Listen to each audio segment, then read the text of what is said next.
Hey, and welcome to The Explainer. Today, we're going to unpack a pretty massive idea.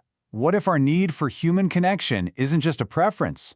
What if it's a deep biological drive? Something we need just like we need air or water. But if that's true, why does so much of our culture seem to tell us the exact opposite? Think about the messages we get all the time. Be a lone wolf, pull yourself up by your bootstraps, be a rugged individual. But is that really how we're designed to operate? Are we actually meant to go it alone? So on one side, you've got this cultural myth, this idea of the separate self. But then you look at the biological truth, and it tells a completely different story. The science shows we're social animals. We're built for deep interdependence. Our sense of self, who we think we are, it doesn't even exist in a vacuum. It's relational. It's forged with and through our connections to other people. So let's actually dig into the science here, because this isn't just some nice-sounding philosophy. It's a reality that's literally hardwired into our brains, into our neurobiology. Just let that sink in for a second. The sting you feel when you're excluded or rejected, that feeling of being cut off, it lights up the exact same neural pathways in your brain as if you'd broken your arm. To your brain, social pain is physical pain. It is just as real. And this leads us to a really crucial takeaway.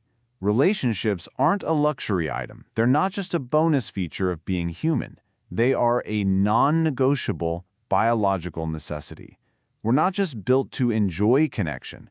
Our brains are literally wired to suffer when we're isolated. Okay, so if connection is that vital, how do we actually understand it? How do we navigate it? Well, there's a really powerful framework called Relational-Cultural Theory, or RCT, that gives us a kind of map. Now, RCT basically flips the traditional script on its head. Instead of thinking that we grow by becoming more independent and separate, it argues that all of our growth, our resilience, our sense of who we are, it all happens through our connections in the space between people. And RCT gives us this brilliant way to tell if a connection is healthy and growth-fostering. It's called the 5 good things. When you're in a good connection, you feel more zest, you're energized, you feel more alive.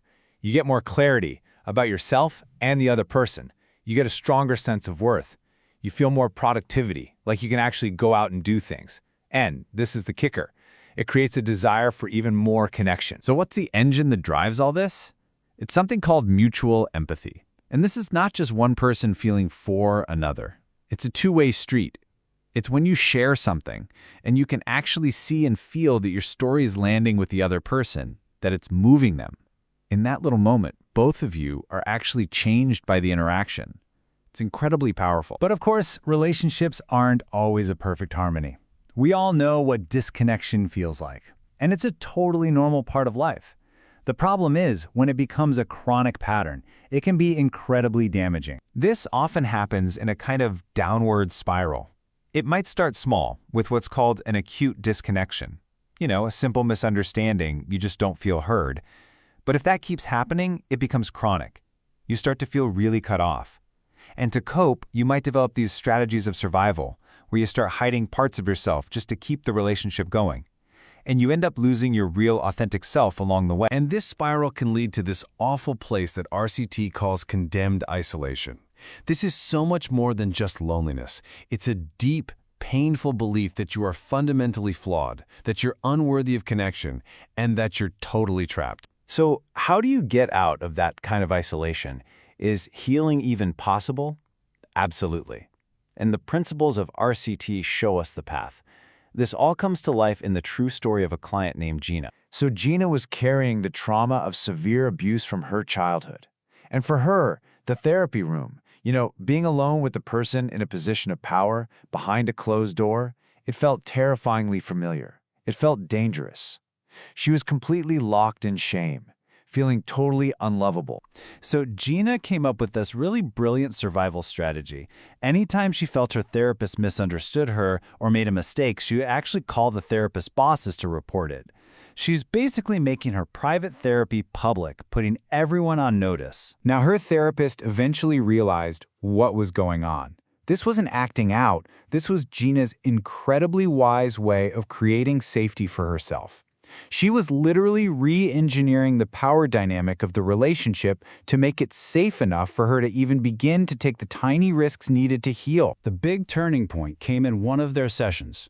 Gina was describing a really terrifying memory, and she looked over and saw that her therapist had tears in her eyes. Gina noticed right away and just asked, "You crying?" And then she asked the question that changed everything. "It matters to you?" And in that one moment, everything shifted. She could see and know and feel her own impact. She saw that her pain caused her therapist pain. She saw that she mattered. That right there, that is the healing power of mutual empathy in action. It just shattered the walls of her condemned isolation. Gina's story is just, wow. It's such a powerful example of how one person can heal. But the implications of looking at the world this way go way beyond just the therapy room. And what's so incredible to think about is that the pioneers of RCT were proposing these ideas more than 35 years ago. They said we were wired for connection and that isolation causes real pain. And now today, modern neuroscience and brain scans are proving them right. And here's the really hopeful message in all of this. Our brains aren't set in stone. Because of something called neuroplasticity, we can always form new neural pathways. We can heal from old relational wounds and literally rewire our brains for healthier connections, no matter how old we are. And finally, RCT gives us this amazing lens for looking at social change. It helps us see things like racism, sexism, and classism for what they are, massive systems of disconnection.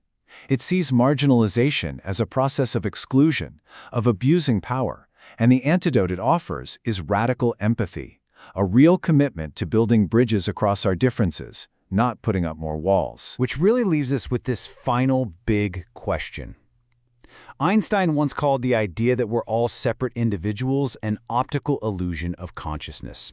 If he was right, and if our own biology confirms that we are all deeply, fundamentally interdependent, then what becomes possible?